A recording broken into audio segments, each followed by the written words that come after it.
live streams. How's it going? Welcome, welcome, welcome. Tea time with Jesse.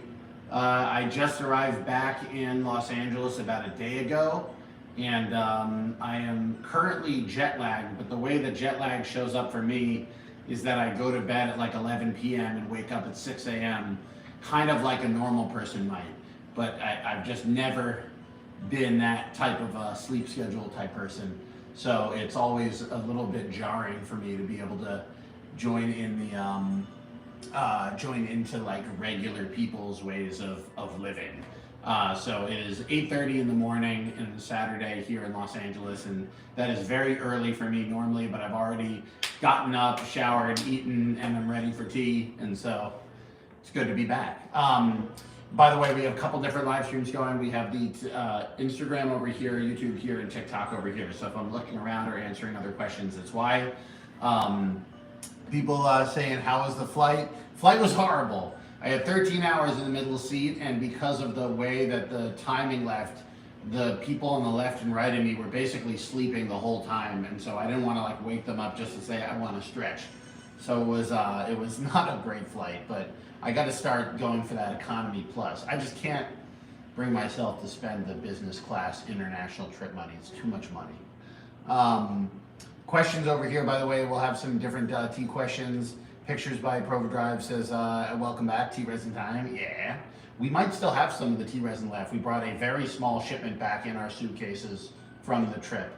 So you can go to the site. I don't know if we've sold out yet, but we had something like 300 tins of resin that we brought back. So very, very cool. Jordan Thrope says, my wish for an early U.S. live stream is happening. My flight from China was even worse. 2 small girls right in front of me, 2 right behind me. Yeah, you're getting all the sound right in there into one spot. Very, very cool. Nathal says, Jesse, how's it going? Doing great. It's great to be able to hear. Nero says, may you live a long and prosperous life, Jesse. Thank you so much. I feel like you guys are the best. Very, very cool. We're going to be starting to, people are asking, do I ship internationally outside the U.S.? I do. We have a warehouse in the U.S. and the EU, and we're opening up new ones in the U.K. and Canada within the next 2 months if everything goes properly. So it's going to be easier for people to get their stuff. I don't know where you are though, so if you're in any of those markets, it's going to be very easy for you. Arshek P says, what kind of tea do you recommend for beginners? I mean, the real recommendation is just start drinking anything you can find. Drink a lot of tea. That'll help you develop your taste of what you like, what you don't like. I personally think that white tea, like we're drinking today, and red tea are also really good choices, but the truth is, whichever one you like is the one you should do. So I'm going to get this tea making, and then I'll continue answering your questions. So if I miss your questions, I apologize. But I do want to get to drinking tea if we're on a tea drinking live stream. If you'd like to drink tea with me, I don't know what time it is wherever you are, but it is your invitation. Get out your tea stuff. Let's sit for a while and make some tea. I'm having this Bai Cha, this old white tea that was given to me as a kind of like a gift or a sample back in Beijing. I got so many gifts, so many samples. I told everybody, like, you know, give me 15 grams, 20 grams. It's enough for like 2 or 3 sessions. And they're like, that's not enough. I'm like, I probably got like 40 or something samples that I've taken back. So if I took back even 50 grams of all of them, my suitcase would be overweight with just tea. Not that that's a problem, but that is the way that we're doing it. And then to this, I'm going to add some of the chenpi, the aged orange peel that we got from our organic chenpi farmer friends in Guangdong. This was in April, which actually wasn't that long ago, in the first or second week of, no, that was the third, or no, that was the last week of April that we were in Guangzhou, which was barely over a month ago, but it feels like a lifetime ago because I've done so much stuff since then. We had the, we went to these organic orange peel farms. I'll show you here what we're working with. And these places, this is the real Meijiang chenpi. Oh, it smells so good. Meijiang is the most famous area for the dried orange peel in the most famous area in China. And so you can see this is the 3-year aged chenpi, aged orange peel. And this is going to be added to the tea. And so we're going to be mixing this with the white tea, and we're going to be making an orange peel white. Using a whole piece of it is like, and if you're making this at home, you could easily just take like one ear of this and stretch this piece of chen tea into 3 sessions, which I expect a lot of people will do if we ever start selling these, because they are relatively expensive. But I have so many samples and so much tea that I brought back, so I'm going to be blasting it all 3 pieces. Let's go. And for the white tea, this looks really good. This is the aged white tea from 2000 and, trying to see, I just tore off the date, 2012. Excellent. So that's pretty good, 13 years. So we're going to be making this aged white tea. Definitely, like every time I get back from a trip to China, I feel more okay drinking one of my really old teas and stuff like that, because I just got so many more from the restock, and I have so many more samples to try. And so this is the white tea that we're gonna be making. You can see over here. Very, very cool, everybody. Chenpi is traditional Chinese medicine. Yeah, there's a lot of traditional medicinal use for the Chenpi as well. I am going to be steeping it at 100 degrees boiling. With the older white tea, it can take that higher steep temperature. And perfect use for this apple teapot, which has a big mouth. Big mouth teapot. There we go, get that in there. And in just a moment, I'll get back to your comments, guys. Just wanna take a moment to get the tea in. Hope everybody is doing well wherever the world you're watching from. Leave a comment, where are we watching from today while we're doing tea time? And wherever you are, I hope that if you have the ability to do so, and it's convenient, break out your tea stuff and let's have the tea together. Do this first wash. Very nice. Great color for a first wash. That was literally like 3 seconds. We're already getting good white tea color over here. Lithuania, very good. We're my friends out in Vilnius. I went to Lithuania to perform a couple years ago. Oh, it was a lot of fun. I had a lot of fun out there. People over there, Lithuania, Daly City, California. Welcome, California. OKC, Pope hometown, Chicago, Chi City, Mr. Chi City, Ireland, Wisconsin, wow, BC, Arkansas, Oregon. People over here, I do look tired. I'm actually pretty energized now. I'm both tired and energized, which is jet lag. Malaysia, ATL, Michigan, Pittsburgh, Ohio, very cool. Brunei in Southeast Asia. Welcome to our friends from Brunei. I'm not sure we've ever had, I wonder if we've ever sold to Brunei before. I don't think so. Oh, that smells excellent.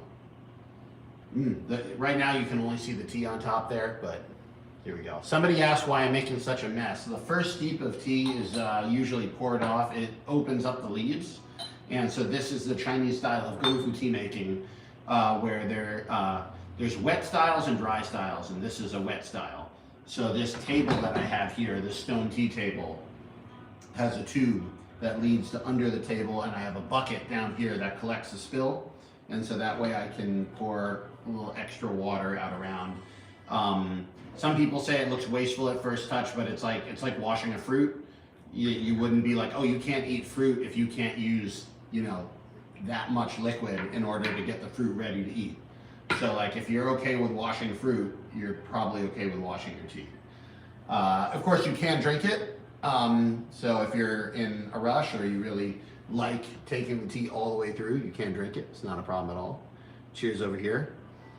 People are asking what the timeline for the spring green tea is looking like. The spring green tea is coming along.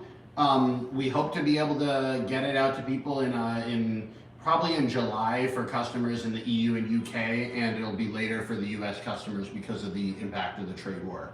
We had everything clogged up for quite a while because of the trade war, and then once the trade war ended, or when there was a ceasefire basically, every company in the world now started wanting to ship their stuff. So the shock from the trade war is still reverberating and it's going to be causing problems for our U.S. customers going forward. We're doing the best we can though. Cheers though, appreciate it. I posted a green tea update a couple weeks ago, and I'll post another one soon. Cheers. Ah, that's very good. Good. It's a good Saturday morning. I wouldn't normally be up this early, but I am jet lagged, and so might as well enjoy it with a nice tea time. Cheers, everybody. Noreen T, did you visit any other Southeast Asian countries on your quest in Vietnam? Not this time. So this last trip, I had 6 weeks in China and 1 in Vietnam. I just got back like a day ago, so about a little over 24 hours ago. And it was an amazing trip. I mean, I'll go through it really quick, just because we might as well while we're here. Cheers. So I arrived in Beijing in like the second week of April, I think it was. And I had about like 10 or 12 days in Beijing just to myself to see friends and do some preparation for comedy shows that I was going to be doing later in the trip. Go to the tea market, shot a lot of tea content. I went to the Beijing Tea Expo. It was a ton of fun. Got to meet up with all my comedian friends. I did an improv comedy show. I was going to do a stand-up show, but then the trade war happened, and so during the trade war, the Chinese government was not really going to approve any Westerners doing comedy shows. So unfortunately, the trade war not only was stressing me out from a businessman perspective, but also blocking me from being able to do the comedy, which really sucks. But I was there. I did get to see my friends. I had a ton of fun in Beijing. Had a lot of great food. Had beers with friends. Just met a lot of people, and I really, Beijing is still kind of in my heart, my home. I lived there for 9 years, and I have a lot of friends that are still there, both foreign friends and Chinese friends. Lots of Chinese friends still there. And so I really, it really made me think I should be coming back to Beijing more often. So I'm probably going to try to find a way back to Beijing in the summer. And then after that, the big thing was I had a big company retreat with all the people from the tea house. So if you haven't seen the content, go back. We're actually going to be continuing to release our company retreat content over time, because there was so much that we did in 2 weeks. Basically, I flew the whole company there. So we had me and 9 other employees, and then a couple plus ones. And all of us together went to Guangzhou, where they have the Chenpi, the orange peels that we're drinking right now. And then we went to Sichuanbana in Yunnan, which is right in the jungle. Went to the ancient tree villages of Naka and Yiwu, and hung out in Jinghong. We went to the Sichuanbana night market, where one of my employees almost had an anaphylactic shock and we had to go to the hospital. It was crazy, but we all lived. Then from there we went to Pu'er to go see Sister Ai, so we hung out with Sister Ai on her tea mountain for a couple days, and then finally to Dali, the Dali area, to a town called Heqing, where they make the silver tea equipment that I have over here in my house, and we're working with the silversmiths on expanding our silver teapot line, and also silver teacups, and also potentially even silver jewelry coming up. Handmade tea-themed silver jewelry by Yunnan silversmiths, which I'm very excited about. And then finally, after that, the team left, but I still had more stuff to do. I flew from there to Dehua in Fujian province, and then that's where we get our porcelain and our glassware, and worked with them on coming up with some new products, which we're going to be launching soon, before Christmas. From there, I went to Shandong province, where I did 2 days of comedy shows doing traditional Chinese comedy at the Master Ding Guangquan Memorial Tea House. My master, I apprenticed to for 7 years. I apprenticed to a master comedian in China. I was actually a comedian back before the tea business started, and continue to do comedy shows.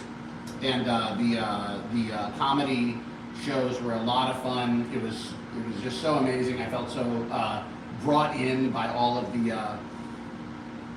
my fellow comic brothers, sisters, uncles, because there the comedy is all done by master and apprentice. Your familial level, like are you a master, are you a disciple, are you a uncle of the people, are you a nephew?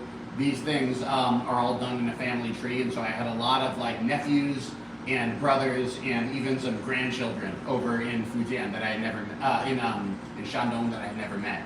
So that was crazy, a lot of fun. Went back to Beijing for like 2 days, went to Shanghai for 3 or 4 days. I did an event with USC in Shanghai, which was super fun, got to see my friends. Go to the tea market, had a lot of good food, had some very good food in Shanghai. And then I was in Vietnam for 10 days, 2 days in Hanoi, and then 6 days up in the mountains, riding a dirt bike, checking out all of the different tea and tea suppliers in Vietnam, going into the tea mountains. It was my first time in Vietnam. So like all of this was an unbelievable experience. And then I came back to Hanoi, recovered mentally and physically for a day or two, and then headed back out to LA, and that's where I am right now. So I'm back home. It was a wild trip. 7 weeks on the road. It was very intense. It was a lot of fun, but very, very intense. And I'm kind of glad to have a couple days off here, where I don't really have days. I have a couple days off. I'm chilling today. I have a wedding tomorrow, and then work begins on Monday, basically. So, but yeah, it's been a hell of a trip. If anybody wants any questions about any of that, and I know I've been missing tons of comments, so feel free to repost your comments now. I'm back to looking over here. Question with tinkering with Doug. What happened to the Shoumei Mandarin Peel white tea? That's a good question. So we used to have basically what I'm drinking now, like a Mandarin Peel white tea onto the site. What happened is once we started putting a lot of real energy into finding an organic Chenpi grower for our upcoming tea stuff, Chenpi, and also we're going to be making our own tea oranges. Once we started doing that, we were kind of hopeful that we'd be able to get it done earlier than we did, but the result is that we have that contact now, but because of the trade war and the different ways we're planning future items, we don't have room to make our own Chenpi white tea right now, but we also don't want to keep buying other people's Chenpi white tea, put this huge amount of money locked into inventory and make a big minimum order, and then wind up having to like not be able to sell our own once we come up with it because we bought another supplier's. So the whole company from the beginning of 2021 until now has been like, in the beginning we only knew my friends that worked at tea shops, and we had to basically buy, kind of like an import store. If you go to Beijing and somebody's selling Hershey's or like, special like imported chocolate, they run an import specialty store, but it's still the Hershey's, but the price is higher because you have to buy it and import it and do all that other stuff. The better way to do it, if you can, is to get directly to the farmers and directly get like in as low as you can on the supply chain. And so we've been slowly replacing the products that we've been buying from friends of mine that run their tea shops to farmers that we can work with, and in many cases actually working with the same friends to work with those farmers, but finding a way to do that. So the Mandarin Peel Shoumei, we want to sell more of it, but we're probably going to do it with our own white tea and our own Mandarin Peel going forward. And the other benefit of that is it'll allow us to sell in the EU, where we'll have to pass the organic pesticide requirements in order to sell anything. The EU requirements are ridiculously high, and so we're trying to bring the whole company up essentially to that EU standard, because even though it's really annoying to do, the FDA standards are really not that high, and so it's not that there's a problem with any of the tea that we're selling. Like, I drink it myself. It's sold in a market that's more sophisticated than the Western market. But if we can get up to everything being organic and everything being, have that total control over the tea and the orange peel, that's like a good place to be as a tea guy. That's what I'd like to be doing, and so we're giving it a try. Oh, that's so good. See, I'm drinking essentially that Mandarin, we have a yellow, a white tea with a piece of Chenpi Mandarin in it, and like, this is really good. It's better than the stuff that's on the site right now, which is why it's the sample that I brought back, and this is the stuff I'm trying to get over to you guys now. So, very, very cool. Not So Noise says, OMG Jesse, I follow you on Instagram. Thank you so much, appreciate it. On Instagram says, good morning Jesse, welcome back home. What's brewing, and any word on the tea subs? Yes, we're brewing the old white tea, 2012 white tea, along with a full piece of Chenpi, the aged orange peel.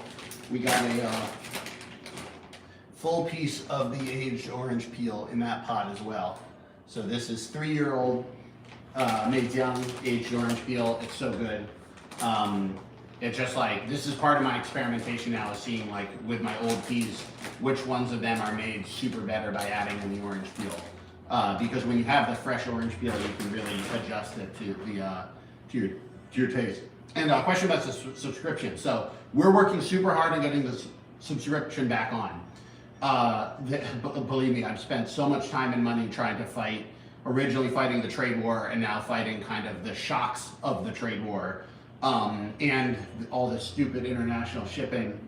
But basically the goal is starting August 1st. That's our goal date. August 1st to be able to ship the subscription out. New subscribers will be able to get their stuff, and US, UK, EU, and Canada. We're hoping to have 4 warehouses running from the 4 major markets that are all shipping it directly.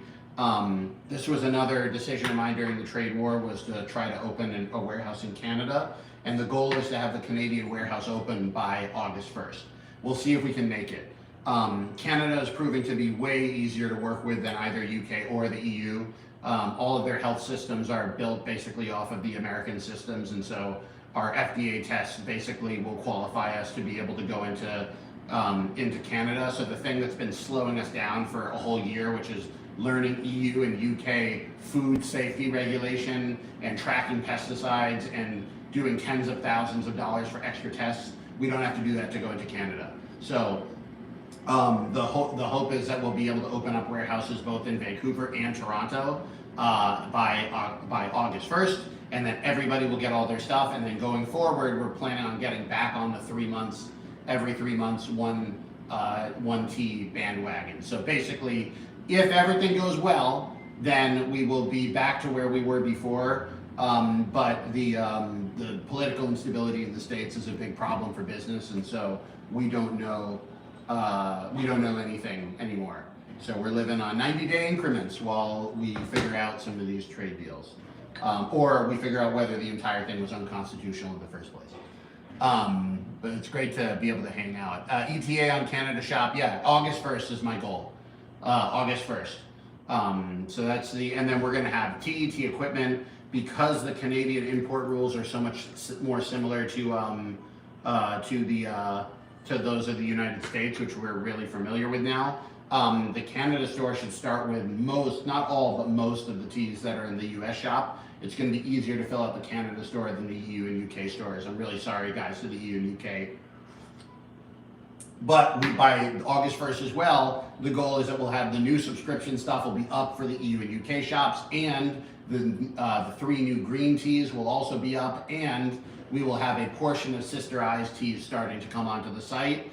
And in November, if everything goes well, we'll have a bunch more stuff coming onto the EU and UK starts. Like, we're basically, it's taken us almost 2 years to figure out how to do the European importing regulations, pesticide tests, registrations, VAT registrations, EORI registrations, tax stuff. It's been a real headache. But we're fighting through it, and we're basically through it. The biggest problem now is that they won't let us clear customs with less than 100 kilograms of goods, which is like stupid. So we basically are forced to overbuy or to wait for a lot of stuff to come in at once before we can send it over, because the regulations are ridiculous. But we're working on it, we're doing it. I'm very excited to be able to open up in the new markets, and of course American customers, as always, will still basically be getting the best shipping, and everything on the site right now that's in the American store is all in stock. Nothing's coming from China. We've already got it through the customs. Questions. Holidor says, you plan to post a video about your trip to Wuishan. I haven't been to Wuishan. I was gonna go this trip and I didn't wind up getting the time to go. This is one of the reasons why I feel like I need to be spending more time in Asia. Is like, in China, it's very easy. It's like, you know, a high-speed rail or a plane away to get to these places. From America, it's like a whole trip, and you have to jet lag and do all this stuff. So I'm thinking about doing more of what I did, maybe like 2 months there, 2 months here, 2 months there, 2 months here, like going back and forth. I think it'd be a lot of fun, and I personally would rather spend your guys' money on plane tickets so I can make more videos for you guys, And honestly, the plane tickets are expensive, but the cost of living in Asia is so much cheaper than Los Angeles. If I go for 2 months, I'm probably saving money by being in Asia, even while not giving up my apartment here, which is crazy. Very, very cool. Questions from Matthew says, very excited to get more tea on my next payday from been a dry run. Sorry to hear that, but when you go and check out the site. Never put yourself in financial stress for tea. It's not worth it. But as far as a way to be able to get hour plus, 2 hours plus with multiple friends coming over for like $3 a session, the tea will pay for itself in the sense that you're not paying to go and do other wacky stuff. Questions over here. Pubert Fondelex says, is there any problem with ceramic teaware? I got a ceramic tea set and I feel like I should have gotten porcelain instead. So ceramic, I mean, there are many types of ceramic. Porcelain, the thing that is kind of unique about porcelain, and it's like, there's no way I don't have a porcelain cup.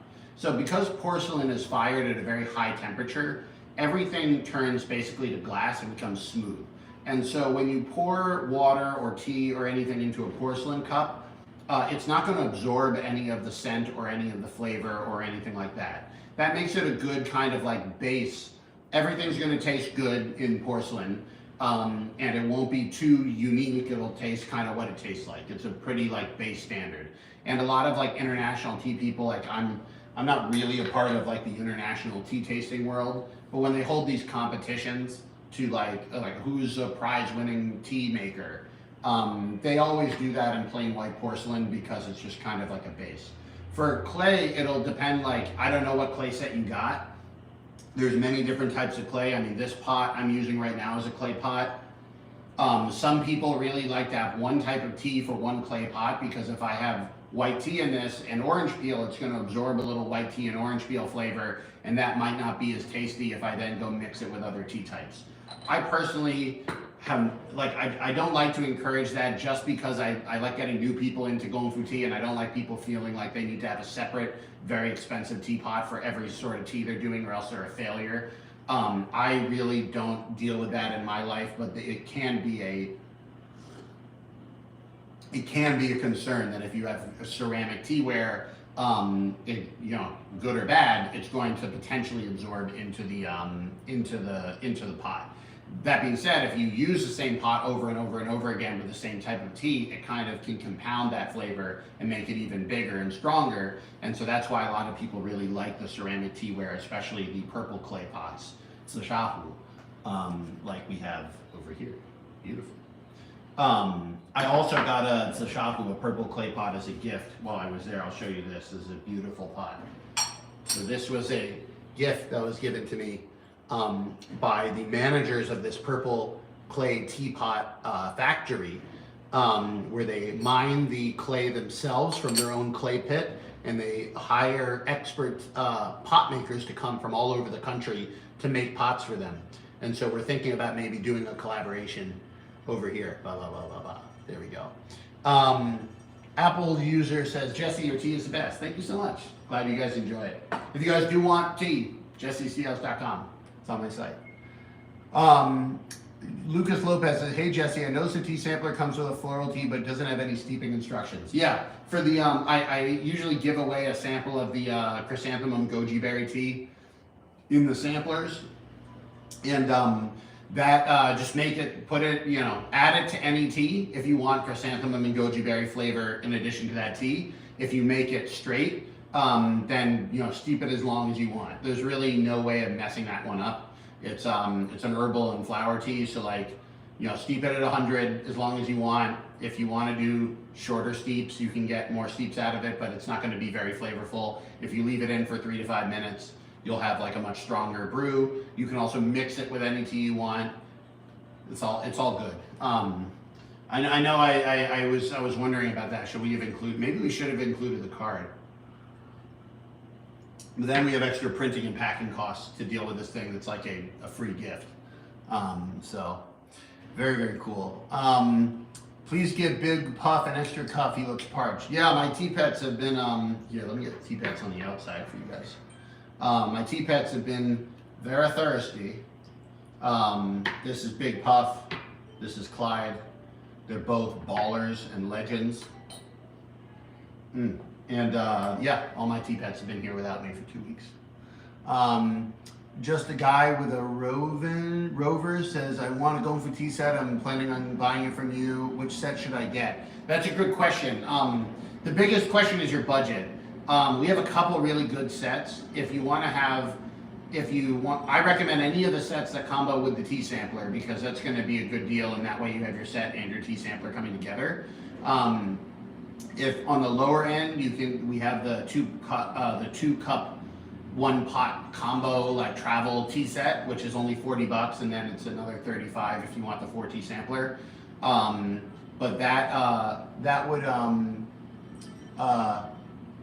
on, a question saying, Oli says, just check your site, expect everything to be super expensive. It was actually affordable. I try to make it affordable for people. It's not the cheapest out there. You will find cheaper if you just like search around and you just want cheap stuff. But if you want like reasonable quality stuff, or even really good quality stuff at very reasonable prices, that's the goal.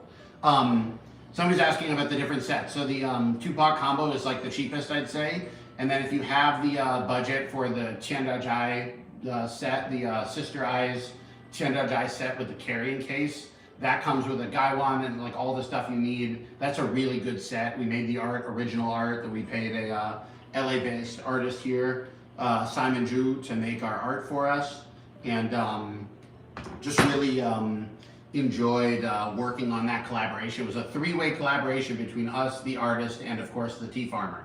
And all of the art on that is based off of the views from her mountain and where we get our tea from, so Sister Eyes Tea. So that's a really good set, I'd say, as well. I think that's 98, and then another 30 if you want the sampler, so that's like 128. So it is a little bit pricier, but that's a lot more tea stuff, and like a tray and gaiwan and 6 cups and like all that sort of stuff. So very cool. Lots of questions. Hydra Pergio says, any update on the resin for the European store? We're working on it. So I believe we had 2 resins that passed the test to go into the EU, to the UK. So we're the red tea and the show tea both passed the tests for the UK. The other tests, we passed the FDA test on all of them, obviously, because we're selling them in America. But I think there's a concentration of something that's on the orange peel and in the rose that made those 2 have issues, and we're looking into that. We actually think it may not even be a problem with the tea. We actually think that they may have like not scrubbed the woks completely clean or something like that when we went to do the sample. So we're still working on that, but we'll have at least 2 that are available in the UK, and I think the red tea may have passed for the EU. I don't remember offhand. But we're working on getting them on. Either way, we're not gonna have the full 4 resin thing available immediately, but I spent $10,000 on pesticide tests, and I'm just like fed up with this entire system. Like, I'm trying to do it right, and these are costs that like no small business can really absorb, like to do, and we're doing it because we really want to sell in the EU and UK and build up the European Gongfu scene. And like, at some point, I just cannot, like, we do not have the resources a big company has to like test, retest, and get everything done. So that being said, if I have a test result and it doesn't pass, I'm not going to send it in. So like, you know, we're working on figuring out exactly why. That being said, everything passes the FDA test. Not to say everything passes, like everything passed. We worked with them and grew them and made them to the American standards because that was our major market. And when we went to try to do them in the EU, we ran into these problems, and we're still figuring them out. But we're working hard for you guys, and we're definitely not going to be putting anything on there that is in violation of any law in any given country. So these are like big multinational company issues, and it's like me and a couple people here trying to figure this out. It's actually complete madness. But we will eventually be getting them in. Everybody's like, why? I know that you guys want them, and I want to be selling them to you, so we're working on it. Very cool. Just a guy with a Rover 25 says, we'll check out the Sister Eye set. That's a really good set. I think you'll be very happy with that one if you get it. But the travel set, if you want to keep the budget lower, the travel set is always useful. Like, I made videos this last week taking that travel set on the dirt bike to to the peaks of the ancient tea tree hills in Vietnam, and it works great. It's a great set. So if you want to start in a less investment sort of way, that's a really good set, because if you find you later want a bigger tea tray or a stone tray or whatever, you'll always still have the travel set to put in a backpack or take to work or do anything like that. Or even just have a teapot for the desk at home and a teapot for the tea area, which is good. Questions. Quinn, do you plan on continuing Sister I's Red Rose tea? Yes, we are. It's just held up with everything else that was delayed in the trade war. I believe we've already made the reorder, but because we have so many other things we're ordering from Sister I and everything is so clogged up from the trade war, I'm not 100% sure when we're getting more of it. But the plan is to have that be in the US and the Canadian shops, and we're probably gonna eventually pay to run tests on it to get into the EU and UK, but after I dropped $10,000 on those testing and there was still like annoyances, then we're gonna keep the EU and UK selections a little bit more restricted, but every one of them is going to be official, passing the tests, everything is through. I want this to be able to grow. We're kind of past the point where I can kind of send something in a suitcase. I want to get it done right, and it actually is really good for everybody to get it done right, because now I have total confirmation, 680 pesticides we have to test for to get into the EU and UK. So if it gets in, and then the rest of the entire company winds up getting the benefit of that really intensive testing, great. Then I feel like that's something we can do that very few tea people can do. So very, very cool. Questions over here by questions from Liam Horgan says, just finished all the tea from my sample and order more. So grateful to try so excited to try the new teas. Thank you so much. I'm super excited that people try the sample and then come back, because this whole thing, there's discount codes on the cards that come in the boxes. I'll give everybody a discount if they come back. As a tea guy, if I have a real tea shop and I see somebody come in 2, 3, 4 times, eventually the price just goes down. And so we're trying to do stuff like that. We have a loyalty program where you can get tea leaf points, and at the very least you wind up getting 5% off your order, basically, because you get 5 points for every 100 for every $1 or whatever. And then there's different tiers, so you can get basically gift cards when you pass a tier. We try to give away a lot of stuff to people that come back. So if you come back to the website, I really do appreciate it. It's also if I did my job as a tea guy, you'll like the teas and you'll come back for either the same stuff or other stuff. It was all great. Great comedy over here. We have lots of people. We have comedy people asking to come on to the Instagram. Maybe not now, because I'm also live streaming on other stuff, but we can do more comedy streaming later, especially if we have comedy fans on the channel. Very, very cool. Grim says, glad to see you, hope you're good. Thank you so much. I'm adjusting back, I'm jet lagged, but I feel like I've been given a real reprieve. I mean, the trade war was immensely stressful and continues to be stressful, because every day there are new ways of destabilizing our relationship with the largest country in the world. When I had to look at the entirety of what I had built over here on this channel from 2021 now through 2025, I've worked super hard. This June is going to be 5 years, right? 1, 2, 3, 4, 5. Yeah. So yeah, right? So from June of 21 to June of 25, that's 5 full years or 4 full years? Why is my math so bad? Yeah, so 1 to 2, 2 to 3, 3 to 4, 4 to 5. So four years of the tea company. Either way, 4 years of work and building up all these followers and really trying to figure out the laws about how to do everything legally, and just trying to be a good tea guy. And then to see everything could be destroyed because of a law that was written on ChatGPT and an algorithm. Actually, not even a law, an executive order written by ChatGPT, was very frustrating. And I went through all the, all the anger, grief, whatever, anguish, all of these different things. And eventually I kind of came to the conclusion, I was like, hey, if they destroy my company, they're never going to be able to stop me from drinking tea. So I'm always going to be able to drink tea. I'm always going to be able to have this be a part of my life. If I can't make money off of it because they banned foreign trade, thinking that we're going to grow 1,000-year-old tea trees in America or something, then, you know, the life is a pendulum. Sometimes things get worse. And I think once I accepted the reality that it could all just be destroyed and I would still come out of it better than when I came in, that all that work was going to have not only created a lot of tea times and positivity for you people, but also just I feel like I've grown as a person. I've grown as a creative artist. I've grown as a content creator. I've grown as a business person. I've grown as a manager. I've grown in so many ways, and if it was destroyed immediately, I'd still be further than when I started this thing during COVID in my dad's kitchen. And when I realized that, it made it a little bit easier to accept the possibility that everything could be destroyed for such silly reasons. And when I accepted that, I kind of had that sort of acceptance, and then the trade war was not resolved, but there's a ceasefire on there, and I'd be surprised if they fight again before Christmas just because of the economic damage it could do. So I think that we're probably clear from this problem until at least January or whatever, December 26th. But I think that I think when that happened, I kind of came back and I was like, you know, the sales are way down this summer. Like, you know, it's the summer, people don't buy tea.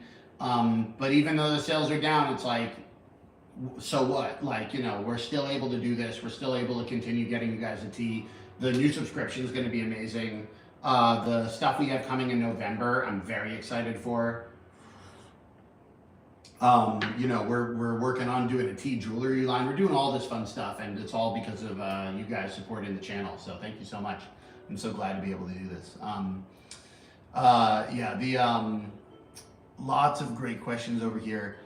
Quinn Collins says, just about to hit the T-Sage level myself. Love the loyalty tea program. I'm so glad people are using it. Like, this is my way of giving everybody, like, you get a lot of gift cards through that. If you actually do all the tiers, like, I basically did the math. I was like, you know, somebody paid this much money to me, I'd be happy to give them a big gift card back as a thank you.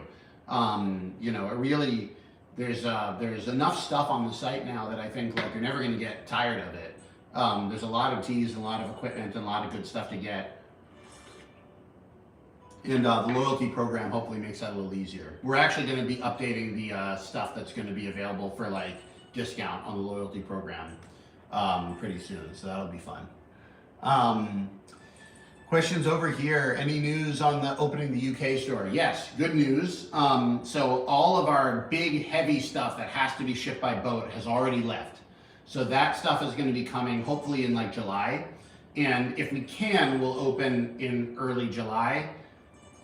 I don't think that that's likely because that would mean we get passed through customs immediately, and we've never cleared customs in the UK before. So we have all the papers, we've done everything properly, but you never know. It took us 50 days to clear customs in the EU the first time that we did it. Is that their incompetence? Is it Christmas? Is it, what was it? Not sure. But we did eventually clear customs there. So the goal is August 1st. To open up the warehouse to have tea equipment, the Taiwanese teas, some of Sister I's teas, our green teas, and the subscription club, and hopefully that'll all be available from day one, August 1st. That's our goal. That being said, with the trade war going on, like S&P 500 companies have no idea what they're doing with their supply chain anymore because the trade is so crazy nowadays. So all I can do is my best, and but I'm very excited to have that open because we wanted it open like last year or at that time, and it's just been such a nightmare to do business in Europe and the UK. I mean, I love the people there. The tea people are great. The administrations and the bureaucracy is, from my perspective as an American, overdone, and it's just not a situation that supports small business. But you know, I'm a tea guy. We'll figure it out. Questions over here. Janita says, hey, whoops, I'm sorry, let me get your name correct. Hanita Bastian says, hey Jesse, can you explain why the brewing tools on the websites have many choices of shapes and materials? Are there special uses for each material? So the first answer is aesthetics. Like, pick the one you like. Tea is about expressing yourself through your everything. The leaves you pick, the way you make the tea, the equipment. So some of it is just aesthetic. There can be differences though, as I was saying before, like, white porcelain, basic white porcelain, very solid option. Everything in this is going to taste pretty standard. The high-fired porcelain, the high-temperature fired porcelain that we sell on the website, it's not porous, so basically the liquid doesn't get into the material. Whereas for, say, in a clay teapot, the liquid will engage with the pores and kind of infuse its essence into the pot. And for those types of pots, a lot of people do enjoy using the same purple clay pot for the same type of tea, so that they can kind of up the energy of that specific type of tea by pouring it again and again as molecules are caught in the porous structure and then come out in the next steep. That being said, I don't think you're going to ruin your pot if you do multiple steeps in different types of teas. Like, I think that's a little silly. And then the silver, which we have on the site, the silver actually has one antimicrobial effect. So silver was used back before people knew what germ theory was, just because they knew that you didn't get sick if you drink from silver or you eat from silver cups. But it also has an effect of softening the mouthfeel of the tea and of the water. So water boiled in a silver pot will feel softer. Tea that has been previously made but then drunk from a silver cup will feel softer. Is that worth the immense expense of the pure silver? That depends on how much money you have. But there are kind of different uses for them. That being said, I like to encourage people to get going. Like, any set is going to be fine to get going and starting to drink tea. If you find that you're really spending every day drinking tea, or you drink tea every weekend and it really means a lot to you and it's becoming a part of your life, that's when you can kind of invest in more different sets and different styles and have everything ready for the time that you want. I've been collecting tea stuff for many, many years, and so I kind of have a little bit of everything sitting around. You can definitely, I would pick the one that you feel a connection to, and the one that's in your budget. I would not I personally think if you have money to spend on tea or equipment, you should spend money on the tea first and then get basic equipment. And you can always upgrade your equipment game later. But if you have like really great equipment but then bad tea, that's like not as fun in my opinion. And then lastly, a kettle. Your basic $20 kettle from Target is going to be totally fine. And until you really want to, if you find that, again, hey, I'm making tea a lot, I really care about this, it's really improving my life, it's something I do to hang out with my friends, that's the time when you can get a temperature control kettle. And once you have one, you'll also find out it's useful for like everything else around the house. And I use it for like cooking and for, all sorts of stuff. So good stuff. Questions over here. Chris Kata says, how are you doing, Jesse? All is good. I'm going on a first date today and I'm so nervous. I try to have a good time. I'm the wrong person to talk to you about this because I also get nervous going on dates. And I'm not exactly the love expert here. But yeah, just go enjoy. I mean, my perspective on this is like, go and enjoy and hang out with them the same way you would hang out with a friend. Because if you're really going to want to be in a relationship with this person, you should be friends also. So if you don't like them as a friend and you wouldn't hang out with them as a friend, probably don't want to hang out with them as a partner.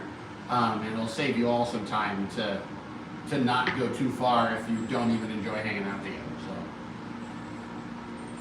I don't know if that's good or bad advice, but it is advice.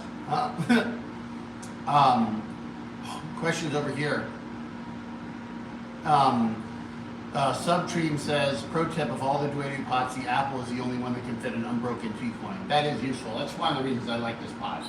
Big mouth. Big opening. That being said, all of the pots are really good. It's just an aesthetic choice, which one you like. Very cool. Ben Morris says, joining from Tea Time in Canada, enjoying the Don't Fall Marianne from your site. It's Ben Morris. Thank you so much, Ben, for joining. Also, if you haven't heard, we're opening warehouses in Vancouver and Toronto, hopefully by August 1st. So if you're a Canadian tea friend and you're listening, and you never want to think about American tariffs ever again in your life, congratulations. You don't need to worry about it starting in August. We're going to be importing directly to Canada, and then they'll be stored in the warehouses in Toronto and in Vancouver.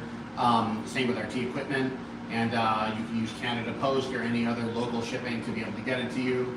And hopefully we'll be able to save everybody a ton of money, because even the shipping from the US to Canada, even before the tariffs, it was just kind of annoying. We also lost a lot of packages, which is ridiculous. Like, America and Canada have been doing trade for whatever, hundreds of years. How are we losing packages?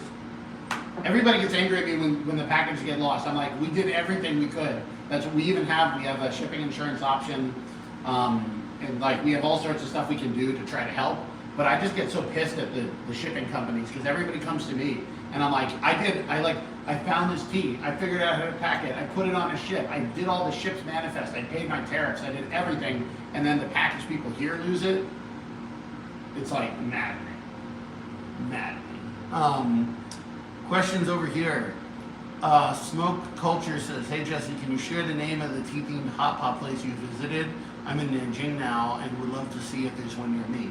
Oh, I think it's called Hu Cha Guan Hu Guo. I believe that's what it's called. Hu, so like teapot.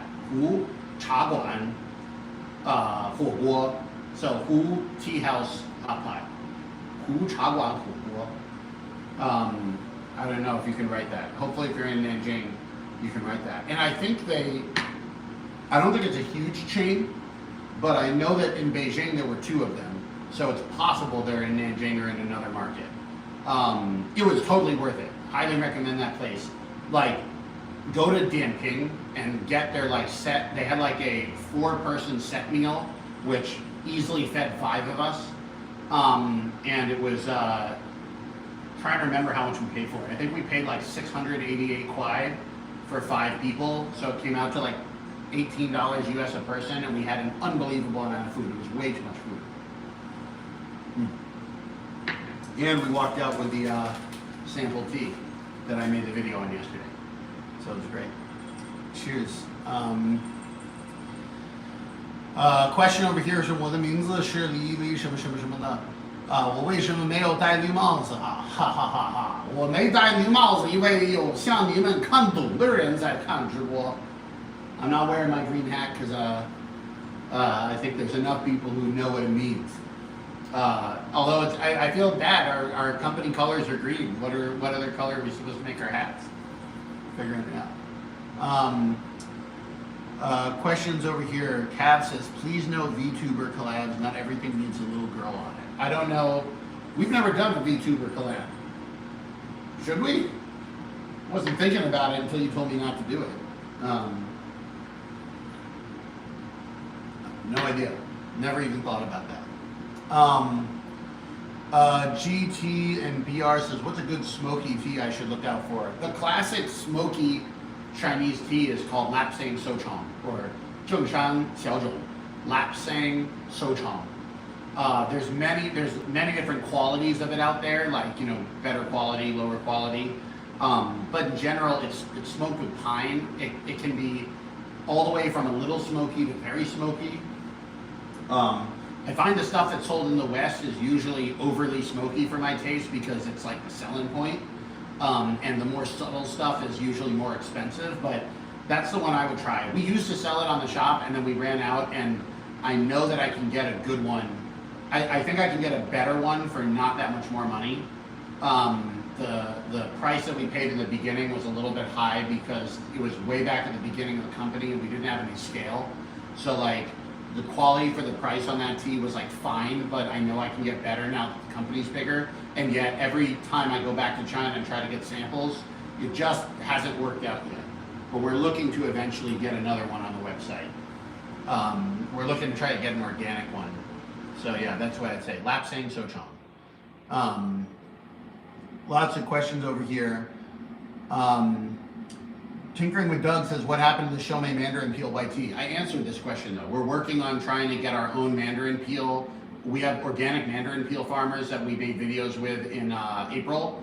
Not that long ago. We were just in Guangdong and Xianhui, which is the major city where they make all of the orange peel.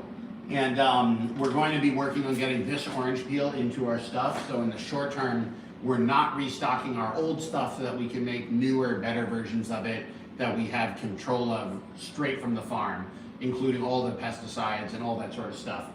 Because while our stuff passes all the FDA requirements, we're having trouble getting that stuff into the EU, which is very, very high pesticide controls. That being said, like the stuff that we're selling in America is still like totally safe to eat and drink. I personally think the EU is a little crazy on this one as opposed to the US being too lax. Maybe a mix of both, but questions over here. Just to go over the rover, if I was to purchase a Sister Iced tea set, would it get shipped to the UK because I'm in the UK? If you're in the UK and you can wait until like July or August when our UK warehouse opens, then you'll save a lot of money. But yeah, if you order now, you can order from eu.jessesteahouse.com or the US site. You can see which is cheaper shipping. But we are opening up a UK warehouse soon in outside of London. So it'll be apparently it's in Swindon, which I was told was a very popular place. But hey, where the warehouse is not important so long as it can ship everywhere in the UK pretty fast, and it can. So if you wait until then, you'll pay no customs fees, shorter shipping. I wanted to have it open last year, but importing to the UK has turned out to be very difficult and very annoying. But we will get it open. Everything's already on its way. It's on the boat, it's on the plane, it's all coming. So it'll open up as soon as we can get everything there. Great over here, get some questions. Saint Germain says, love the videos, keep up the great content, my guy. Thank you so much. So glad you guys like it. Brian N. Cruz says, is it mandarin, tangerine, or orange peel? This is a good question. The chenpi is mandarin peel. It's a type of mandarin orange. When the orange is grown to its full size and then harvested for the peel like this, it's called chenpi. And it's the same type of orange as the tea oranges. The difference is that the tea oranges are harvested prematurely when they're still green, which is why in Chinese they're called xiaoqinggan, small green tangerines, whatever you want to call it. I say orange peel just for short because mandarin peel is kind of weird off the tongue, and it's it's not the mandarin orange you see in a shop anyway. The reason why the peels from this area are special is the type of mandarin that grows there, plus the soil there. We talked to the farmers. They have something like they've done chemical analyses on their oranges to figure out why they're so good, and they found that there's something like 20-something types of aromatic compound in the peel of the Xinhui oranges that are grown in Xinhui. There's less aromatic compounds in the Xinhui oranges grown in other places, and there's even fewer in just like a regular orange peel that you dry. So there's a reason why everybody in China goes to this one place to get their orange peels, and it's because the combination of the soil in that delta that's washed down from the mountains and the type of orange that's grown there combine to create a lot of these aromatic scent compounds that are not in the other teas, which is in the orange peels, which is really cool. I didn't know this before. I just heard like, oh, this area has the best stuff. And so being able to go there for 3 days and figure it out and see the farmers were actually really, really fun. We're gonna have a lot of content out on that. Ethan Pryor said, I'm going to Hunan later this year. Are there any tea farms you know near Zhangjiajie? Lucky you get to see Zhangjiajie. That's gonna be really cool. For those of you who don't know, that's where Avatar, the movie, was filmed, with the giant karsts in the mountains. Beautiful place. I haven't been. I don't know, but you can check. The word for tea market in Chinese is, hold on, what's going on here? What's going on? I'm getting, TikTok's trying to block me for, I don't know why. Anyway, we're good? All right, great. The phrase for tea market is Chacheng, tea city. So type in the name of the city you're in and search Chacheng, and you can find out if there's a tea market. As for other farms near there, I don't know specific farms to recommend you to, but check it out. Like anytime you go to a tea producing province, there might be something nearby. Yeah, but knowing which ones are good is a little harder. But for you, if you've never been to a tea farm before, go to any tea farm. Very cool. Kev, if I am in a sweaty apartment and I can't guarantee humidity, should I buy cheap pu'er or pricier pu'er to drink soon? I don't think there's ever any reason to drink cheap pu'er for a couple of reasons. One, I find that like if you actually care at all about tea, you will drink all of your good tea before you even start drinking your bad tea. And if you're anything like me, there's no way you run out of good tea. You will buy more good tea before you wind up running out of all your good tea and drinking bad tea. So in essence, any tea that you buy, even if it seems like a good deal, you get a lot of it for a little bit of money. If it's not good enough to the point it's going to outcompete your good tea, you're just going to find you never drink it. So the result is like I have a lot of like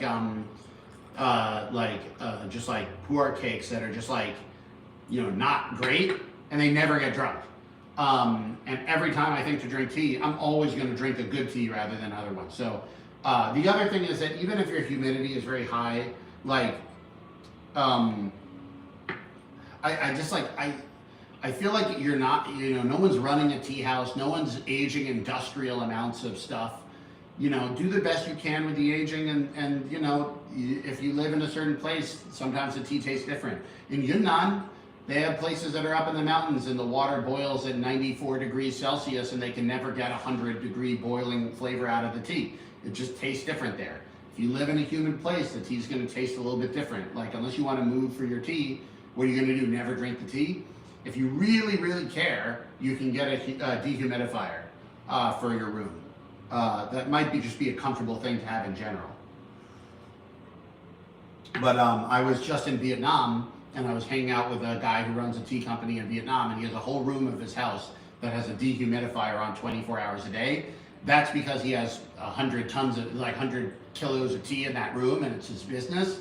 But if you wanted to get a dehumidifier just to be able to keep your apartment nicer, and it has the side effect of also making your a better place to store your tea, that might not be a bad idea. I would not hold back from like drinking good tea though, just because you live in a humid place. Like, you know, China's full of humid places and they still drink tea. So like, don't hold yourself back on this idea like, oh, I have to match the freak of the crazies in the Gongfu scene in order to even enjoy anything.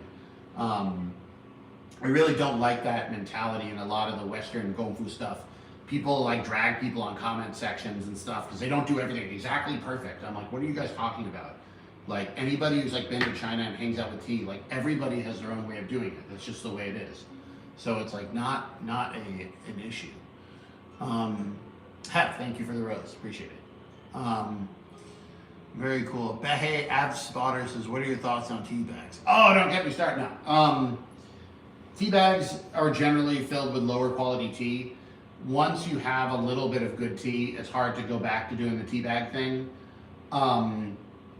And so I don't want to drag on tea bags the same way I was saying, like everybody's going to do it their way. A lot of people have grown up with tea bags and they really like the flavor because they have good associations with it, which is totally fine. Enjoy your tea bags. I think if you really enjoy tea, you should at least be open to trying the same type of tea as a loose leaf and a quality loose leaf ideally. And I think your life will be improved by that. But maybe it won't be improved by that. I don't know. You got to do you. I'm not looking to shame anyone for how they drink tea, but if you'd like to drink better, there's lots of, like, I'm totally up for hearing that. So, questions over here. Do you have a date for the UK website? Yeah, we're saying August 1st is our goal. But again, we have no idea because we've sent all the stuff already, but if they take 3 days to clear it, it'll open much faster. If they take 30 days to clear it through customs, it'll be much slower. The EU took 50 days to clear the stuff through customs. We just have no control over it. But we've sent everything, so it's coming. Questions. Do you have to clean your tea tray and tea pets? You can. I mean, this type of tray is a stone tray. So as long as you clear out the gutter and you have this bowl, the tube that's heading into the bowl, this is cleaned out, you clean out the bowl, that's fine. The tea pets, they usually wind up getting enough tea anyway that they don't get too dirty. If you have a tea set at home that's made with a bamboo top, we sell a lot of tops of bamboo. It's good to wipe those off so that it doesn't dry unevenly. And it's also good to make sure that it's not sitting under direct sunlight, so it's going to curl and warp with heat expansion. You can also apply a little bit of like vegetable oil or like mineral oil, I'm sorry. Vegetable oil probably will work, but mineral oil to the bamboo and it'll be more pliant. So that's like ways to keep care of it. Yeah, different materials, different sorts of prep. You don't need to be crazy about it. I'd say I give this a rub down with the tea towel every 2 weeks, just to make sure that a lot of gunk doesn't build up. So yeah, great questions. User says, as a newcomer, what do you recommend I buy from you? We have an 8T sampler. That's the one I always recommend. I have it nearby. I don't have it next to me, but 8Ts. So for newer people, the advice I always give is try a bunch of different types of tea: red tea, green tea, white tea, pu'er tea, cooked pu'er, raw pu'er. It's all in that sampler, and that allows you to be able to try a bunch of stuff without having to pay for too much of any of them. The sampler is $40 for 16 sessions, so it's like $2 per session of tea. It's a great way to be able to try everything before you have to like spend a bunch of money on stuff. And I'm sure there's a lot of people in the comment section that have tried that sampler, and we get really good results from the sampler. A lot of people use that to figure out, hey, I like these 2 or 3 a lot. I'm gonna go get bigger things of that. And I didn't like that one. Now I don't need to get it. Excellent. So that's the one I would recommend. Very, very cool. Questions over here. Yost Shore says the sampler was dope. How you doing, Yost? Good to see you back on the live stream. Yeah, the sampler is a lot of fun. And we're actually working on more potential new samplers as well. So no super secret reveals as of now, but just be ready. We're working on more stuff like that coming out. Because I like the idea of, I think most people would rather pay a little bit more money by weight, but be able to try many things. And then that way, when they actually spend a larger amount of money on, say, 50 grams or 100 grams or 200 grams, they know what they're getting. And I think that's something like, I think that's something a lot of people don't recognize is how hard it is to do these samplers, because we need to have everything pre-prepped and packed in China, and it has to be airtight, and it has to pass through health inspections and stuff. We have to do a lot of work to be able to make those samplers, but I think it's worth it. So it's good stuff. Question, what made you move back from China? I didn't plan on moving back from China. I lived in China for 9 years, and I came home to the United States for what I thought was a 9-day Chinese New Year vacation, and COVID hit in midair, and I landed to find out that they had canceled my flight, and several days later they canceled all foreigners' visas, and I was not able to go back for 3.5 years, and by the time that I did get back in, the world had really changed. My life had changed. I had started the tea company. That being said, this last trip back, I was very tempted to move back, but I'm also not tempted to completely abandon my life in the U.S. And also, the U.S. is kind of in a crisis right now, and I don't want to be one of these people that's going to like run at a crisis. I owe a lot to America and to this country, and I also owe a lot specifically to the cultural exchange in this country, because I got my start as a tea guy, as a Fulbright scholar, sponsored by the State Department and the Chinese equivalent of the State Department to do cultural exchange. And I've been a cultural ambassador between America and China before, and I hope to continue to do it now, and I don't want to leave just because it's getting hard. That being said, there's a lot of fun stuff to do in China, and I think that you guys appreciated the videos that I shot there, and I was more than happy to go all these amazing places and shoot those videos. So I think I'm going to be spending more time back and forth. And I don't know, what do you guys think of this? I felt that in many ways, the most valuable thing I could do to be able to help people gain perspective during the trade war, during all this stuff, was just keep the camera rolling outside of America. I mean, in China, because the media is censored, there's this kind of disconnect between the reality outside of China and the reality inside of China. And I think that on this trip back and seeing the narratives that people were talking about trade, the Chinese are all cheating us and we're getting cheated. And I'm like, who specifically is cheating you? Give me a name. Like, what person cheated you? And nobody could do it. And I had this crazy video where we're showing the farmers we work with at the porcelain factory that makes our porcelain. I'm not the farmers, the porcelain people, like the workers at the porcelain factory. And I posted about it, and somebody made a comment. They're like, "This is bullshit. We all know that the porcelain comes from some faceless factory." I'm like, their face is literally on the camera, and yet we've been so manipulated in the narrative that you can literally show someone's face and people still think they're faceless. And I was very shocked by this. And I think that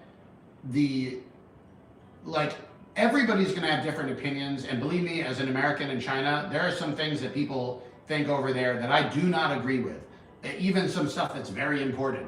But what I've learned is to be able to live with people that have different opinions if we're both truly interested in figuring out what is going on. If we're both really interested in actually figuring out what's going on, there will be ways of being able to live together and to be able to improve together. And generally, our opinions will actually come together as opposed to going apart. The challenge is when we can't agree on what's actually happening. And I've been very surprised at how bad the Western media has become in terms of reporting on China. Like, when the trade war hit, and I happened to be going to China 2 days after the trade war hit, I was like, this is going to be really uncomfortable, but it's actually good to go now, because I think a lot of people kind of woke up and they're like, yeah, what news are we getting from China, from within China? And China makes it very hard because they have very strict rules for journalists and they don't let journalists report freely. So there's very bad information about China getting into the West to no information. And I kind of had this shocking moment where I was like, even with the media censorship in China, Westerners get a equivalently bad quality of reporting about the other side. The free market has not solved this problem. And so I felt like it actually was of help to all people of all different political types just to keep the camera rolling overseas. And we're going to have to come from some basis of a shared reality in order to solve these problems. And I would rather that basis of shared reality be based off of the reality of what's going on there, as opposed to a created fictitious reality that happens to be politically useful over here. And same for them as well. They have their own version of a fictitious created reality that's useful politically there. And it really is a shame. It's harder to get more stuff from America into there, which is why I felt like I was valuable over there as well, just to be able to keep people updated on what's going on and like to at least have some sort of face to this. So I don't know if this makes sense, but like, that's, the Rasmus Yari says the behind the scenes of making everything are most interesting. Yeah, that's the other thing, is we can actually film all this stuff. Like all these like haters on the, oh, you're selling Taobao stuff. I'm like, we're not selling Taobao stuff. I have direct contracts with the factories to make this stuff. We know the farmers. We're at their farm. Like, I don't know where these people get this stuff from. But you believe me, it would be a lot easier if we were just buying stuff on Taobao. But we're not. Now, again, I don't have exclusive like contracts with every factory in China that sells on Taobao could go to the same factory and make the same stuff. I don't have control over their like individual stuff.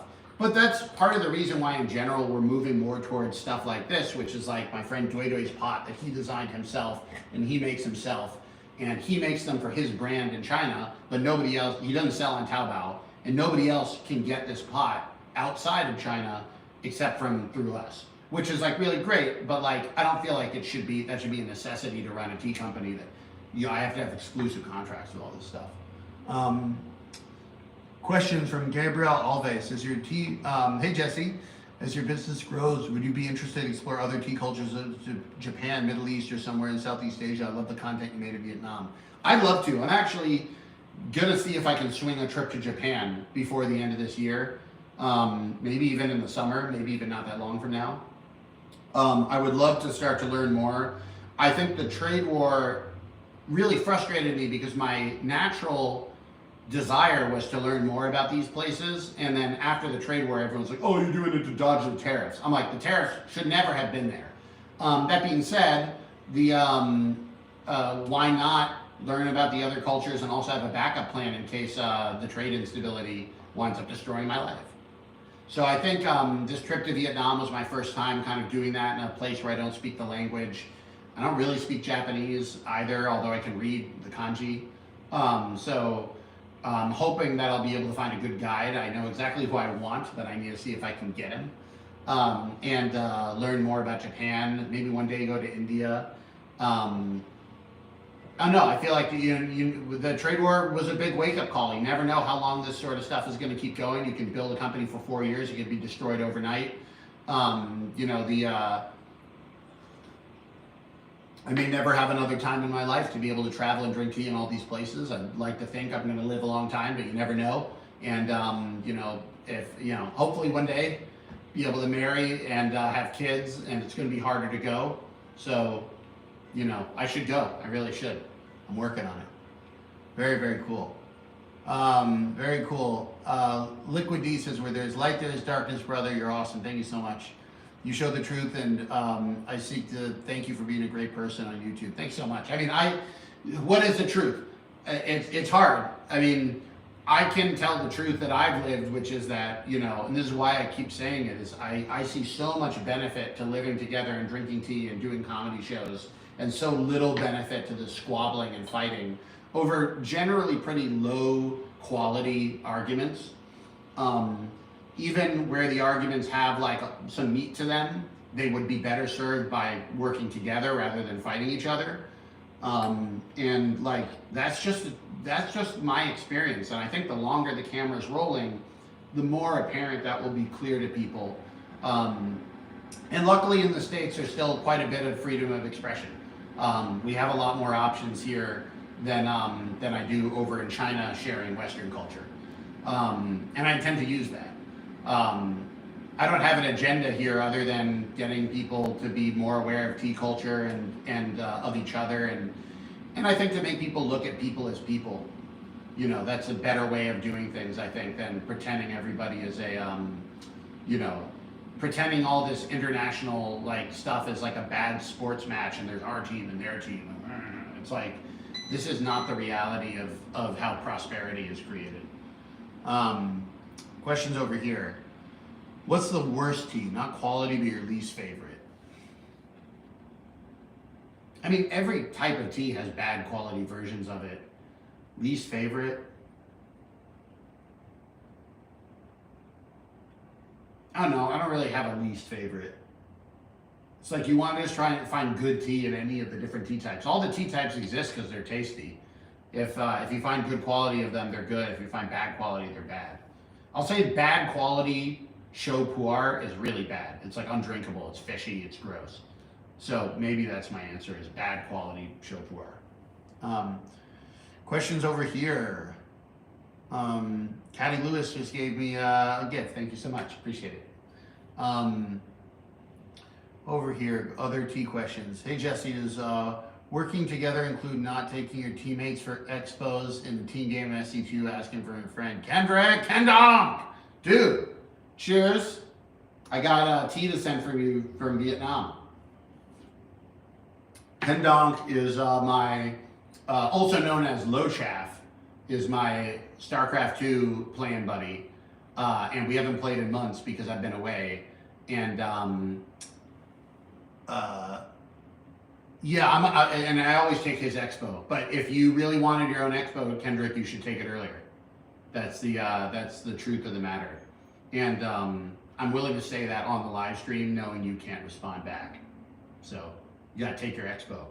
You gotta expand faster.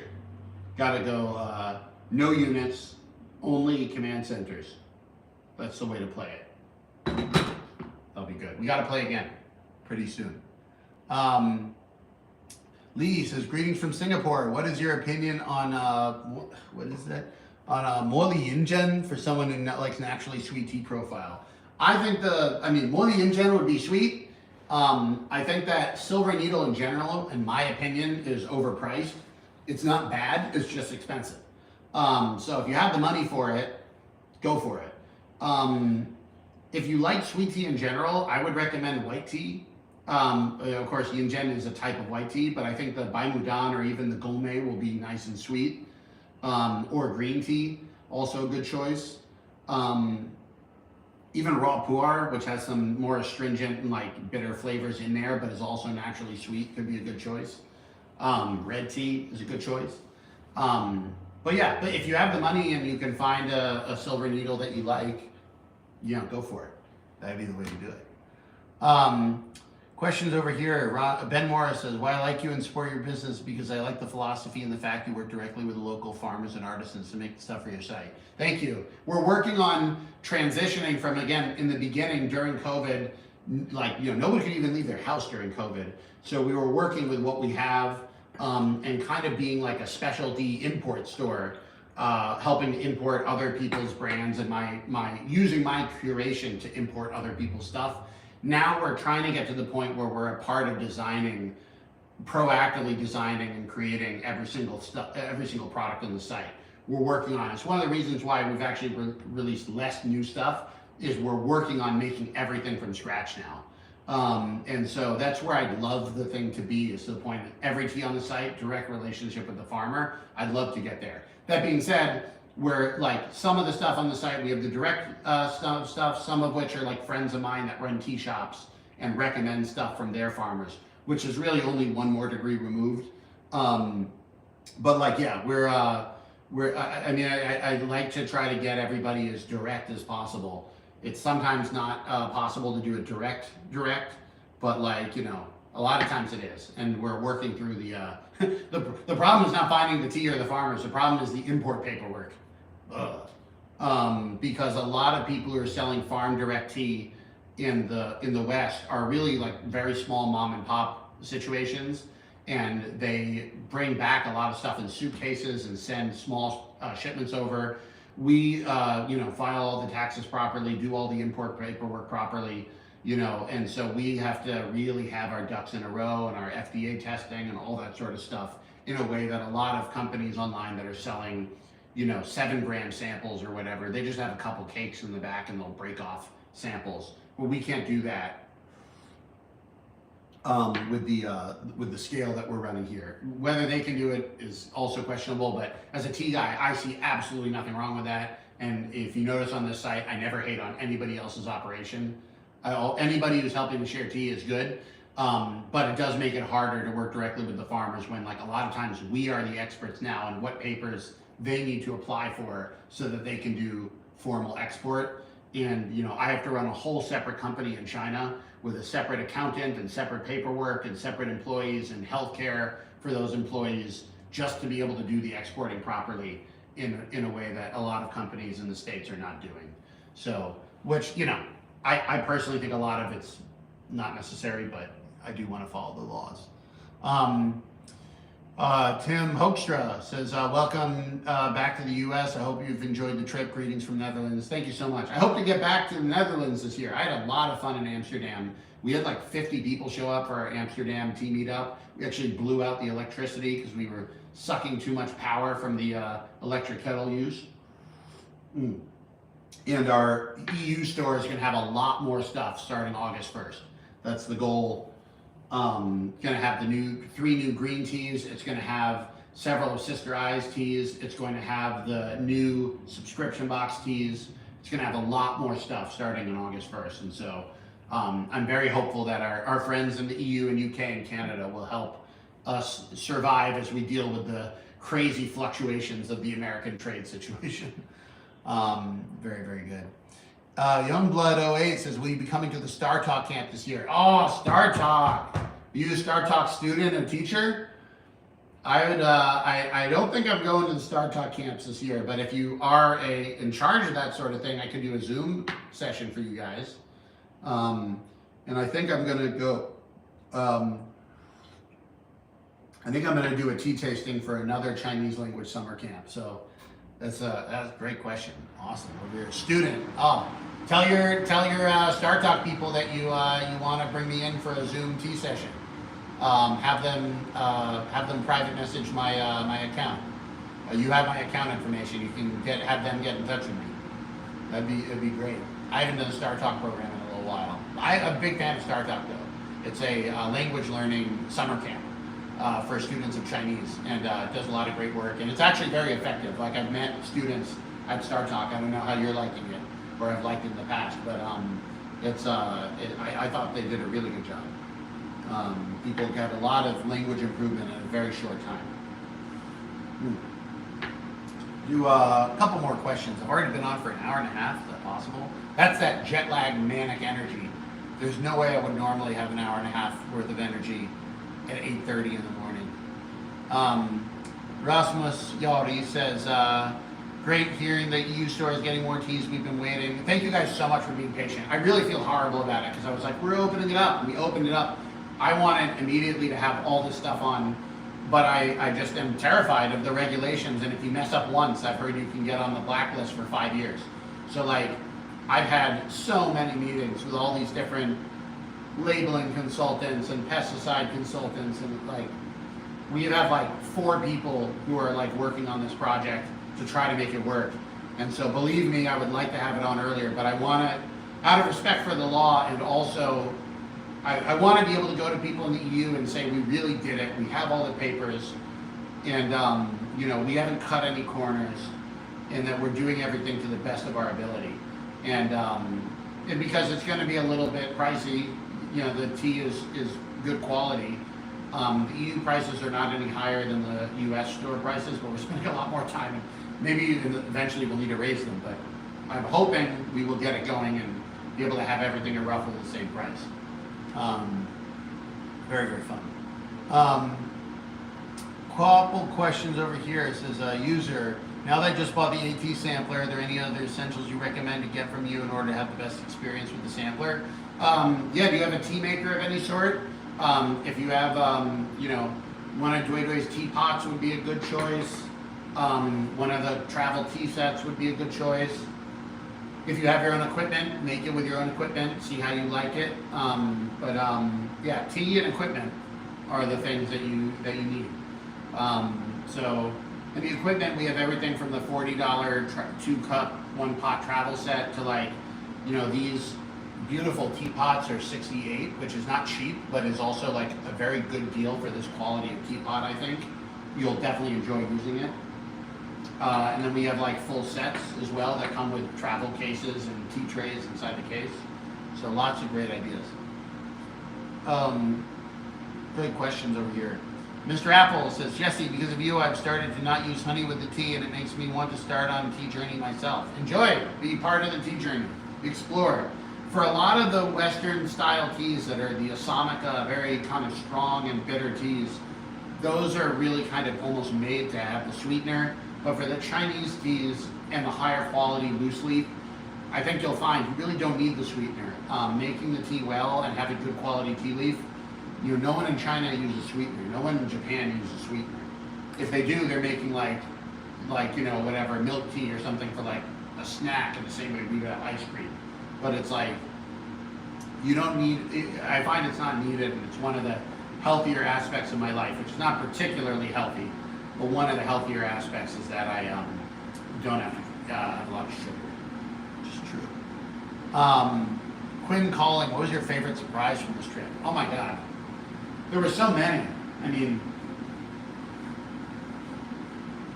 I guess the biggest surprise was just kind of seeing our whole team in China. We flew everybody from all over the world, from the US, from China, from the Philippines. We flew everybody to China and went to the tea hills, and just seeing everybody together and being like, holy shit, like we have an actual little tea company here. And getting everybody to be able to meet in person. Because the business started during COVID, we've always been remote. We've never had a single day where the entire tea team was in the same room together. And so to be able to do that was just awesome. It was so cool. It was, I don't know if that's a surprise, but I think the surprise is that we fit so well together, because we were a fully remote company and continue to be fully remote. And I was a little bit worried, like, oh, are we in, 14 days is a long time to travel with people, especially people you don't know, especially people you've kind of just met, even potentially worse because you work with them, because now you have to work with each other. But we had no problems at all. Everybody was so nice. Everybody was so chill. So I think the surprise was that there was absolutely no work needed on my part to bring people together. Everybody just meshed, and I feel like our the morale is very high at Jesse's Tea House right now, because everybody just came off this really once in a lifetime training, which really just included eating an enormous amount of food and drinking a lot of tea and talking to each other and getting to know each other. And the training was a huge success, and I felt really good that we were investing in the team during the trade war in a time where a lot of people in China were cutting their workers. And I took 3 cab rides with cab drivers that lost their job because of the trade war, in what I think is pretty shameful behavior by their companies, to hit a problem like that and make no effort to really figure out a way to retool their employees or retool their business model and just immediately fire everybody, I thought was pretty gross. So I'm glad that we didn't do that. And hopefully we'll be rewarded for it eventually, although the traffic to the website is really down right now because I think it's the summer, and for whatever reason YouTube doesn't show my videos anymore. All the platforms, like TikTok. I love TikTok, but they haven't shown any of my videos to people in a long time. So it's very difficult. I post every day, and we have the more followers I get, the fewer people they show it to. So we're working through that, but yeah, it was great. It was so much fun. Very, very cool.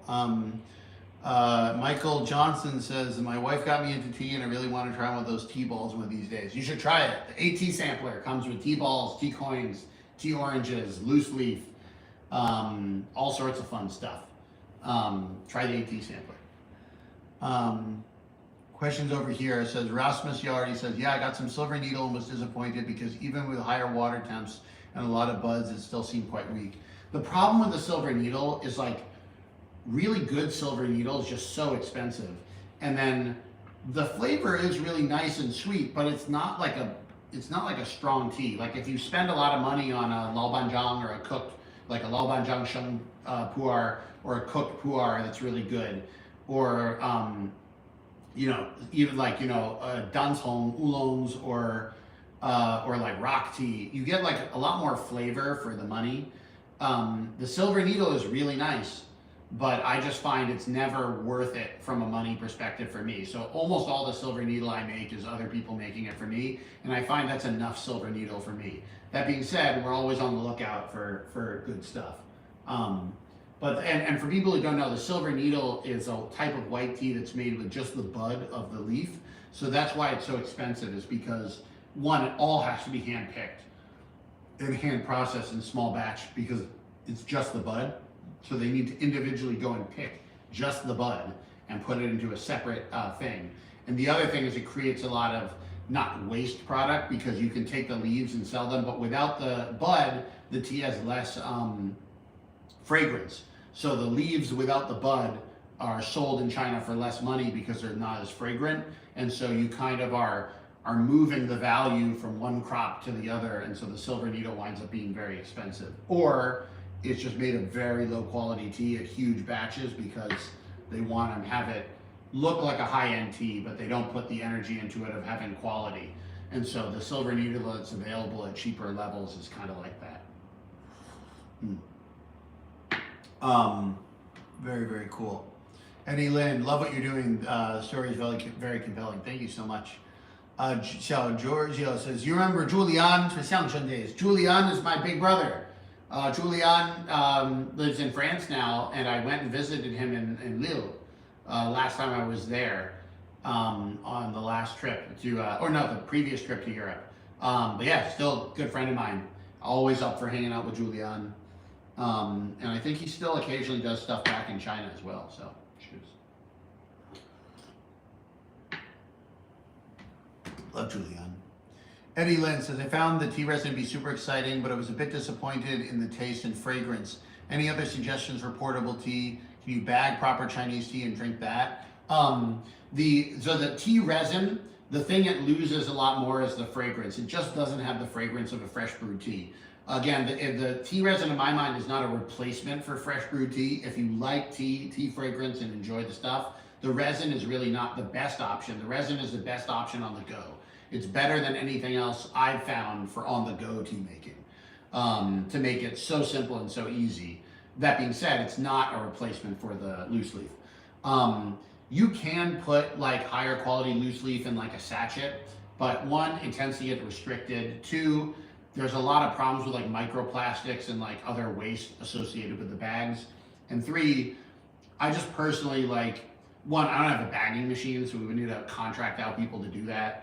And in general, like anyone who's selling tea in a bag is just not selling good tea, because if you are not willing to take the steps you need to make the tea well, there's very little benefit to giving people higher quality tea. If they're just going to be throwing it in a mug and heating it up, or leaving it to brew for like a long time in a pitcher, you know, you can use better quality tea for that, but it's just not going to be, there's not a huge market for people that want to make really high quality tea, but don't want to spend the energy to make it kind of well. I think eventually there will be more of that stuff that's opening up. But, and you know, we're looking into whether we can have more like stuff that would be available in like a supermarket, that sort of thing. We may need to bag it to do that. But we don't have that option right now, and I would be a little bit suspicious of any tea company that's selling high quality tea in bags, because generally the people who want high quality tea are not going to steep it in a bag. And if I'm going to make it here, I'd still be cutting that bag open to allow the tea to expand and to not drink whatever the bag is slowing off. So figuring it out. Very, very cool. Zimu says, is it crazy? I never got a sampler and just bought $300 of Sister Eyes every day. Pour white tea and home power. That's great. Thank you so much for the order. It's all good tea. I'm sure you'll like it. And having extra tea is always good, because you can always give it as gifts. A friend of yours wants some tea, give them a bag, give them half a bag, give them a little thing to take back. They're all really good teas, and especially the pour and the white is going to age and get better anyway. So it's just going to get better and better. Very, very cool. I'm going to do a couple more minutes. I don't usually do this much on the live stream, but I am manic from jet lag early in the morning on a Saturday. Questions over here. Thank you for introducing me to loose leaf. Of course, appreciate it.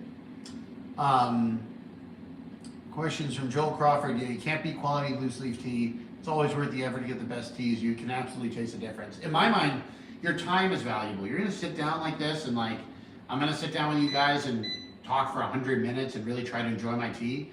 I'm going to have good tea. Like, the cost of the bad tea is like 50 cents. The cost of the good tea is $2 to $4. And like, it's just like, it can feel like a lot of money, because you have to buy, you can't buy like one session of tea at a time, and they're shipping and blah, blah, blah. You get a bunch of tea, you have it, and it's like, you're just gonna be, your tea life is gonna be much better for having to try to find good stuff. And once you have good stuff, you tend like, you don't really want to drink the bad stuff anymore either. So, cheers. Questions over here. Raj says, I love your content, man. Thank you so much. Viet Sun, how you doing? Asking how I am after the flight. I'm manic right now, early in the Saturday morning, jet lag, feeling good right now. I woke up at 6 a.m. I went to bed at midnight, woke up at 6. That's pretty good as far as jet lag is concerned, but still, 6 on a Saturday, you know, I don't got nothing to do. I gotta clean up my apartment, I suppose, from like, you know, packing and unpacking and all that stuff. Although I actually did a pretty good job unpacking and not leaving my suitcases unpacked for like days at a time. So feeling good. Hope you're doing a good job in Hajang, if I said that right. Pressing your T's. Cheers, a couple over here. Damon says the crash is coming. I think I'm gonna get to like 11 a.m. No, it's already 10. I think I'm gonna get to like 3. And then the crash is gonna come. But it's ironic. Like I was in Asia for 7 weeks. I did all this stuff, and normally for other people that's a vacation, but I was working so hard, filming stuff, editing stuff every day. I made like 60 videos in 50 days, plus shot all the long form, plus did all the business, plus had to deal with trade war shit, blah, blah, blah, blah. So like being back in LA is kind of my vacation now. So I'm planning on taking it pretty light this week, doing a couple podcasts. I have a friend's wedding tomorrow, and chill out. Maybe I'll go to the beach, read a book or something like that. I don't know. Today I have off, so that's one of the reasons why I have no rush on this live stream. I've told myself to do nothing today, which is good. James says, I'm visiting Tianshan Tea City in Shanghai soon. Enjoy. Any recommendations on navigating the market? I can't recommend specific shops because those are my suppliers. But you don't need a specific shop. Just enjoy the place. It's really cool. There's no, sit down. If you feel like you have vibes with somebody, sit and drink more. If you feel like you don't feel pressured into buying huge amounts of tea. If you sit down anywhere in a tea market and you really don't like the tea, you can just leave. Thank them for the cup of tea. It's okay if you don't buy anything. If you like the stuff though, and you sat with them for an hour and you really do like the tea, buy a little tea. Help them out. And leave room in your suitcase is the big thing you need to do. Just prep for the fact that you're going to need your stuff. Heidi Kitten says, ask how much space did you have in your suitcase for your stuff that wasn't tea? This time, I have a new strategy because I'm planning on being back and forth to Asia more often. So this time, I tried to leave as much stuff as I could in Beijing and Shanghai. And so the next time I go, I'll have less stuff to bring. And this time going back, I brought back less stuff. Basically only my clothing, and I actually left a couple tripods and some film equipment. And I left a tea set, one of our Tiandai travel sets. I left that in Beijing. I unintentionally left a toiletries bag in Beijing at my friend's place, but now I have one when I'm there. And I'm basically going to try to spread out. I don't need a lot of stuff to live. Most of the stuff I use is just my tea stuff, and the truth is I can operate with a lot less tea stuff than I have. So I'm trying to, start spreading our things out and make things easier. By the way, give me your thoughts on this. I really want to start selling these, but they're just going to be expensive because the woodworking is so good. This is a portable incense case. Let me know what you think of this thing. It comes in a pouch. So it comes wrapped up in this nice pouch. And then you can bring this with you anywhere. And inside this incense case is this very finely tuned incense holder. This is all made out of hardwood. It's made out of rosewood. It has patterns, very intricate patterns on the front, and we can get the calligraphy made with whatever I want. And then this thing comes out. It has the incense in here. You can take a stick of incense. I'll show you. You can take a stick of incense. You light it.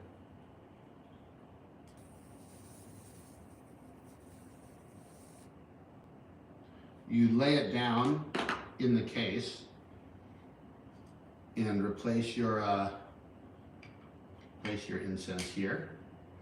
And then here's the thing, it has magnets in it. I don't know if you can see the magnets there. So basically it slides in very, very fine. So it'll hold itself here at this state with magnets. And then you put it back in, and then it'll continue to have incense come out of the holes there. What do you guys think about that? The problem is we probably need to sell them including the incense for closer to $80 because it's all really high-end handmade wood, and they have minimum orders. But I think that's a lot of money, but it's a really high-end thing, and it the build quality on it is so good. I don't know if that's excessive, but yeah, we might do a pre-order. It says typo can't type. I may need to do a pre-order because I can't afford to like make 500 of these and pay all that money and then we sell like 4. But like if we can pre-order and we can find a way to get the minimums down, I think that's probably the way to do it. But like, how nice is that? I saw one of these years ago at the tea market, and then I had a visit in Doha to an incense guy. We're thinking of doing a line of incense, an incense sampler, and then I'm looking for what I want to make the incense in, and like I love this thing, man. We're going with that. Beautiful incense holder. There. Yeah, that works. Excellent. Very, very cool. Green Tea and Good Vibes says, I've been looking for solid incense for a long time. I got really good hookups this time back. I tried a whole bunch of samples, and the trick with incense is you have to get it. There are brands that sell incense, but they all buy them from a relatively small number of people that have the original material. And the people who have the original material will create special blends for you so that your incense is different than everyone else's.